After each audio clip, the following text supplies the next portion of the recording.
eh bien il doit aller de l'avant et trouver un accord. Zelensky doit trouver et faire un accord. Et l'Europe doit arrêter d'acheter du pétrole aux Russes. Ok? Vous savez, ils n'arrêtent pas de parler, mais ils doivent arrêter d'acheter du pétrole à la Russie. Et donc, Sonia pose la question directement à Trump. Qu'est-ce que vous allez dire à Zelensky? Et c'est la réponse que vous venez d'entendre. Il doit trouver un accord. Et juste derrière, le petit message aux Européens. Et vous, les Européens, arrêtez de parler et arrêtez surtout d'acheter. Enfin, vous parlez, mais arrêtez d'acheter du pétrole russe. Oui, hein. Je dis merci parce que, chers dirigeants européens, arrêtez de parler trop. Et cessez d'engager des trolls. Vous ne pouvez pas à la fois critiquer la Russie et acheter son pétrole, son gaz et ses matières premières. Vous êtes russophobe en parole, mais en acte, vous importez du titane russe, du fer, de l'acier, de la fonte brute, les engrais. Vous importez toujours l'aluminium et le nickel. Certes, ils sont restreints officiellement, mais les flux indirects continuent.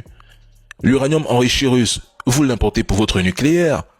Des milliards d'euros chaque année passent sans problème.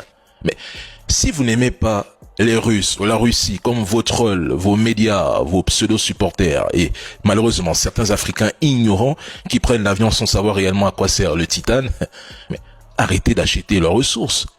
Depuis, l'Europe parle de sanctions, 19 paquets de sanctions, mais dans la pratique, vous ne faites absolument rien.